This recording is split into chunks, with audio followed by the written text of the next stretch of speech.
பிரபாடக்ஸ் உறவுகளுக்கு வணக்கம். நவம்பர் 23ஆம் தேதி மகாராஷ்டிராவோட அசம்பிளி எலெக்ஷன் ரிசல்ட் அப்படிங்கிறது வந்திருக்கு. ஸோ அதுக்காக நம்ம மகாராஷ்டிரா பாலிடிக்ஸ் பற்றி பேச போகிறோமா அப்படின்னா கிடையாது. அஜேஷ் கான் அப்படின்னு சொல்லக்கூடிய ஒரு நபர், ஆக்டர் இல்லை சோஷியல் மீடியா இன்ஃப்ளூயன்சர், எப்படி வேணாலும் சொல்லலாம். யூடியூப்ல மட்டுமே ஒரு 1.6 மில்லியன் சப்ஸ்கிரைபர்ஸ் வச்சிருக்காரு. இன்ஸ்டாகிராமில் 5.6 மில்லியன் ஃபாலோவர்ஸ் எல்லாமே இருக்கு. ஸோ இவர் இந்த எலெக்ஷனில் நின்றுந்தார். மெர்சோவா அப்படின்னு சொல்லக்கூடிய ஒரு தொகுதியில் நின்றுந்தார்.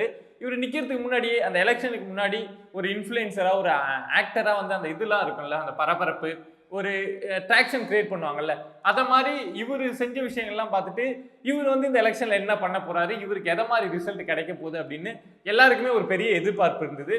பட் இப்போ 23ஆம் தேதி ரிசல்ட் வந்தது இல்லை, அதுல என்ன தெரிய வந்திருக்கு அப்படின்னா, இவ்வளவு இன்ஃப்ளூயன்சர், ஆக்டர், அந்த மகாராஷ்டிராவில் எல்லாருக்குமே தெரியும் அப்படின்னு சொல்லக்கூடிய ஒரு நபருக்கு 155 ஓட்டு தாங்க இந்த அசம்பிளி எலெக்ஷன்ல அங்க கிடைச்சிருக்கு. நம்ம இந்த விஷயத்தை ஏன் இப்படி பேசுறோம் அப்படின்னா, மக்கள் எந்த பேட்டர்ன்ல ஒருத்தவங்களை பார்த்து வாக்கு போடுறாங்க அப்படின்னு நம்மளால கெஸ் பண்ணவே முடியல. இதுக்கு முன்னாடி இதுக்கு நிறைய எக்ஸாம்பிள் இருக்கு. இவர் தான் சரி ஒரு சோசியல் மீடியா இன்ஃப்ளூயன்சர், இதை வச்சு மக்கள் ஓட்டு போட மாட்டாங்க அப்படின்னு நம்ம நினைச்சோம். சரி, உண்மையா நல்லது செஞ்சுதான் மக்கள் ஓட்டு போடுவாங்க அப்படின்னு நினைச்சோம்னா, இதுக்கு இன்னொரு எக்ஸாம்பிளும் இருக்கு. நமக்கு தெரியும், மணிப்பூரோட இரும்பு மங்கை அப்படின்னு சொல்லுவாங்க, ஈரோம் ஷர்மிளா. இவங்க 2000 இருந்து 2016 வரைக்கும் உண்ணாவிரத போராட்டம் இருந்தவங்க. உலகத்திலேயே அதிக நாள் உண்ணாவிரதம் இருந்து அதுக்காக போராடினவங்க. என்னத்துக்காக போராடினாங்க அப்படின்னா, அங்க ஆயுத படைகளுக்கு சிறப்பு அந்தஸ்து கொடுத்திருந்தாங்க. அசாம், அந்த நார்த் ஈஸ்ட்ல இருக்கக்கூடிய ஸ்டேட்ஸுக்கு எல்லாம் கொடுத்திருந்தாங்க. ஸோ அதை கேன்சல் பண்ணணும். ஏன் அதை கேன்சல் பண்ணணும் அப்படின்னு சொன்னாங்கன்னா, அசாம் ரைபிள்ஸ்லாம் ஒருத்தவங்க இவங்க போராளி அப்படின்னு நினைச்சாவே அவங்களை சுட்டு கொள்ளலாம். ஸோ அதை மாதிரி 2000 ஒரு சம்பவம் நடக்குது. ஒரு 11 பேர் சுட்டு கொல்லப்படுறாங்க. ஸோ அங்கதான் இந்த போராட்டம் அப்படிங்கிறது தொடங்குது.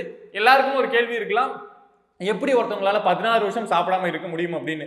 அவங்க போராட்டம் இருக்க ஆரம்பிச்ச 3வது நாள் அவங்க காவல்துறை அவங்க தற்கொலைக்கு முயல்றாங்க அப்படின்னு சொல்லிட்டு கைது பண்றாங்க, ஜெயிலுக்கு கொண்டு போறாங்க. அதுக்கப்புறம் டியூப் மூலமா அவங்களுக்கு உள்ள அவங்களுக்கு ஃபுட்டோ, அதாவது கம்பல் பண்ணி டியூப் மூலமா ஒரு ட்ரிப்ஸ் அதை மாதிரியே அவங்களுக்கு கொடுத்துட்டு இருந்தாங்க. பட் இதுலயும் என்ன ஒரு சிக்கல் இருந்தது அப்படின்னா, ஒருத்தவங்க தற்கொலைக்கு முயல்றாங்கன்னு சொல்லிட்டு கைது பண்றாங்க அப்படின்னா 1 வருஷம் தான் ஜெயிலில் வச்சிருக்க முடியும், அதுக்கு மேல வச்சிருக்க முடியாது. ஸோ என்ன பண்ணுவாங்கன்னா, 1 வருஷம் கழிச்சு ஈரோம் ஷர்மிளா வெளியில விடுவாங்க. திரும்ப ஒரு 3 நாள் 4 நாள் கழிச்சு திரும்ப கைது பண்ணுவாங்க, திரும்ப தற்கொலைக்கு முயல்றாங்க அப்படின்னு சொல்லிட்டு. ஸோ இதை மாதிரி தான் அவங்களுக்கு ஜெயிலில் வச்சோ ஹாஸ்பிட்டல்ல வச்சோ ட்ரிப்ஸ் அப்படிங்கெல்லாம் போடப்பட்டு இருந்ததுனால 16 வருஷம் இருந்தாங்க.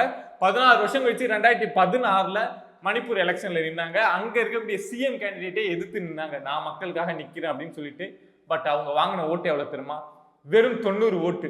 ஸோ மக்களுக்காக, மணிப்பூருக்காக, இங்க இருக்கக்கூடிய மக்கள் பாதிக்கப்படுறாங்கன்னு சொல்லி இருந்தவங்களுக்கும் 90 ஓட்டு. ஒரு இன்ஃப்ளூயன்சர் இந்த டிஜிட்டல் மீடியாவில் அவ்வளவு வளம் வரக்கூடிய அஜேஷ் கானுக்கும் 155 ஓட்டு தான் அப்படின்னா, கண்டிப்பா நாம மக்கள் எந்த பேட்டர்ன்ல ஓட்டு போடுறாங்க அப்படிங்கிறத எல்லா பொலிட்டிக்கல் பார்ட்டி, நான் ஏன் இதை சொல்ல வரேன் அப்படின்னா, தமிழ்நாட்டில் இருக்கக்கூடிய இப்போ புதுசா வந்திருக்கக்கூடிய டிவிக்கே இதுக்கு பின்னாடி என்ன விஷயங்கள் இருக்கு அப்படிங்கிறத கன்சிடர் பண்ணி அனலைஸ் பண்ண வேண்டியது அப்படிங்கிறது முக்கியம். டிஎம்கேவுக்கோ இல்லை ஏடிஎம்கேவுக்கோ இந்த விஷயம் தேவையில்லை.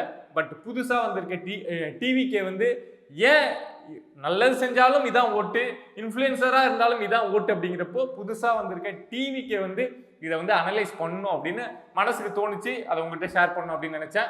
வீடியோ பிடிச்சிருந்து அப்படின்னா சப்ஸ்கிரைப் பண்ணி சப்போர்ட் பண்ணுங்க. நன்றி.